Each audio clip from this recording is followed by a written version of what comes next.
دیکھیے رومرز مجھے خوشی یہ ہوئی ہے کہ آپ you are an well informed individual اور آپ نے اس کو حقیقت سے تشبیہ نہیں دی بلکہ افواہ سے تشبیہ دی.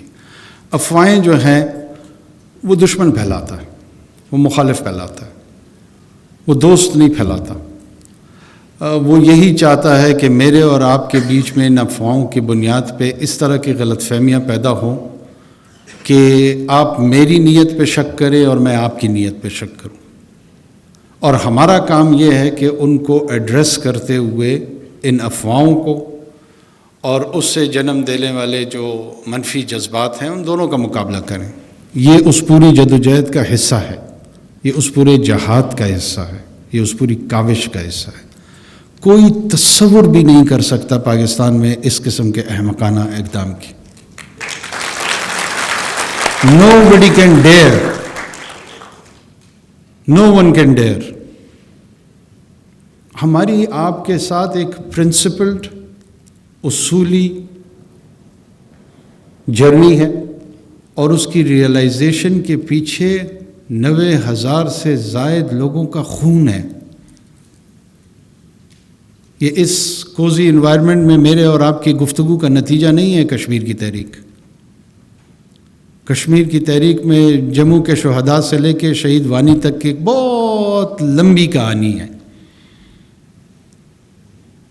ہو سکتا ہے آپ میں سے کچھ لوگ یہاں بیٹھے ہوں, مجھے نہیں پتہ, وہ ڈائریکٹ یا انڈائریکٹ اس شہداء کے سفر کا حصہ ہو. کسی کے رشتہ دار ہوں گے, کسی کے جاننے والے ہوں گے, کسی کے گھر کے افراد ہوں گے, مجھے نہیں پتہ.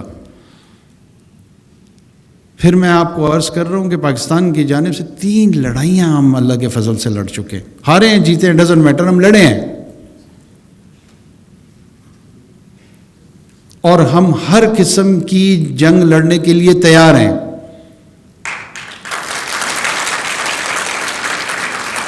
کیا یہ جنگیں ہم اس لیے لڑ رہے ہیں کہ کشمیر کو کے پی بنا دیں, بلوچستان بنا دیں؟ مطلب یہ تو بہت ہی بچگانہ قسم کی سوچ ہوگی. ایک ایسے نقطے کی بنیاد پہ جہاں پہ ہم پورے ہندوستان کے خلاف پوری عالمی برادری میں ایک کیس لے کے چل رہے ہیں, وہی کام ہم کریں گے. یہ آؤٹ آف کوسچن ہے. کشمیر کا صرف اور صرف ایک حل ہے, کشمیریوں سے پوچھنا.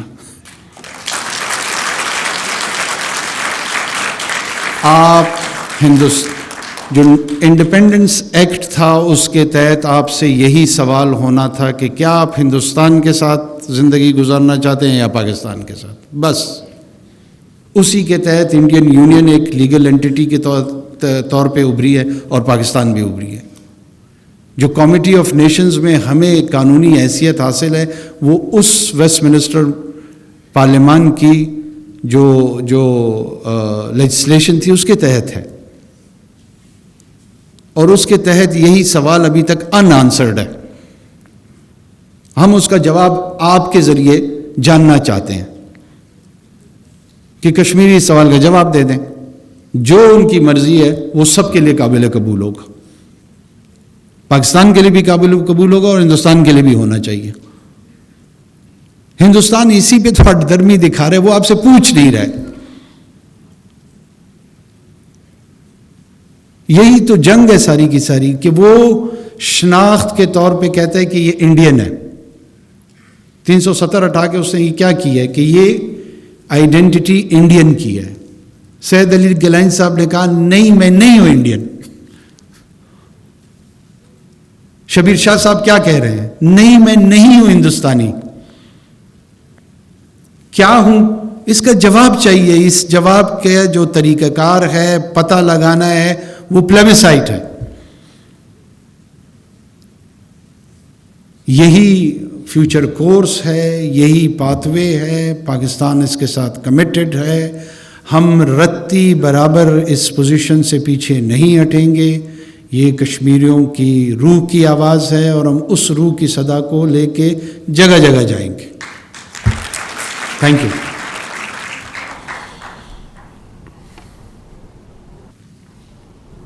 آپ Sir, I'm Hadia from Azad Jammu Kashmir Medical College student. سر میرا جو کوشچن تھا وہ یہ تھا کہ سر ہم لوگ جو ہے ہماری 5 ایئر کے بعد ہاؤس جاب ہوتی ہے, تو ہاؤس جاب جو آزاد کشمیر میں جو house job doctors as N H Os لے رہے ہیں وہ 43,500 ان کی پے ہے, اور 43 اور سر اسی کے کمپیریزن میں کے پی کے میں 69 اینڈ فیڈرل میں 70 ہے. تو سر ہماری بہت دفعہ ہماری جو ینگ ڈاکٹر ایسوسیشن ہے انہوں نے ہمارے یہاں کے جو بھی یہاں کے ہیلتھ کے لوگ ہیں ان سے بات بھی کی ہے. سر ہم آپ کے بہاف پہ ان سے کہنا چاہتے ہیں کہ پلیز ہیو اے لک آن دس, تاکہ ہمیں بھی اتنا ہی فیسیلیٹیٹ کیا جائے جتنا پاکستان میں باقی ایریاز میں ڈاکٹرز کو فیسیلیٹیٹ کیا جاتا ہے. اینڈ سیکنڈلی سر ہماری پوسٹ گریجویٹ کی سیٹس کو انکریز کیا جائے تاکہ ہم لوگ بھی اتنا گیپ نہ لیں اپنے ایم بی بی ایس کے بعد اور ہم اسپیشلائزیشن کی طرف جائیں اور ہم اپنی کمیونٹی میں سرو کر سکیں. Thank you sir. ایبسلیوٹلی, اس میں بہت ہی مناسب اور ریزنیبل بات ہے کہ at par it should be with the rest of Pakistan. P M صاحب, اس کو میری آپ سے بھی ریکویسٹ ہے کہ کیونکہ یہ بار بار ریپیٹیڈلی یہ مطالبہ آ رہا ہے, اس کا مطلب ہے کہ it's a very genuine one, اور مجھے نہیں پتہ کہ کیا بجٹری کنسٹرینٹس ہیں, لیکن یہ وہ طبقہ ہے, وہ نوبل طبقہ ہے جو کہ چاہے وہ نرسنگ کا پروفیشن ہو, میڈیکل ڈاکٹرز کا پروفیشن ہو, they are one of the beautiful stars of this society, اور ان کو ان کے احترام اور ان کے آرام دونوں, کیونکہ یہ ہمارے آرام کا اور احترام کا خیال رکھتے ہیں, تو ہمیں بھی ان ریٹرن ان کو اسی اینگل سے دیکھنا بھی چاہیے, اور اگر ہمارا کوئی اس میں کردار آتا ہے وہ بھی ہمیں بتائیے گا, بٹ انشاءاللہ ویل ٹرائی کہ ہم مل جل کے اس مسئلے کو ایڈریس کریں. ٹھیک ہے جی, thank you. Myself Abdur Rahman from government post graduate college Muzaffarabad. Sir میں یہ آپ سے سیکھنا چاہوں گا کہ پاکستان میں سود کی شرح 21% ہے, جو کہ گزشتہ 26 سال سے تقریباً بلند ترین سطح تک پہنچ چکی ہے.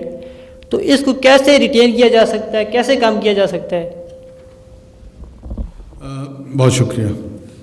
دیکھیں, ہمارے ہاں 2019 میں لیجسلیشن ہوئی اور اسٹیٹ بینک جو ہے نا, سینٹرل بینک جو ہے, اس کو آٹونومس قرار دے دیا ہے, اور جو انٹرسٹ ریٹ ہے, مانیٹری پالیسی ہے, اب وہ ڈٹرمن کرتا ہے. گورنمنٹ کا اس میں سچ کردار نہیں ہوتا. انفلیشن ایک کرائٹیریا ہوتا ہے جس کو دیکھ کے جو انٹرسٹ ریٹس ہیں ان کو ڈٹرمن کیا جا رہا ہے.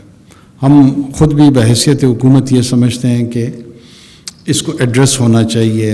21-22% پہ یہ اوور آل ہماری اکانومی کی جو ہیلتھ ہے اس کے لیے بہت زیادہ پازیٹیولی کنٹریبیوٹ نہیں کر رہا. کیا سینٹرل بینک کو ہم فورس کر سکتے ہیں؟ جواب اس قانون سازی کے نتیجے میں جو ہے وہ نفی میں ہے. ہم فورس نہیں کر سکتے ان کو, انکریج کر سکتے ہیں. فائنانس ڈویژن ان کے ساتھ کمیونیکیشن میں رہتا ہے, بات چیت ہو رہی ہوتی ہے. امید کر رہے ہیں کہ جس طریقے سے اکنامک انڈیکیٹرز سیٹل ہو رہے ہیں, بہتر آ رہے ہیں, تو شاید مانیٹری پالیسی میں اور انٹرسٹ ریٹ میں بھی آنے والے دنوں میں کوئی مثبت اشارے آئیں اور کوئی تبدیلی اس میں آئے.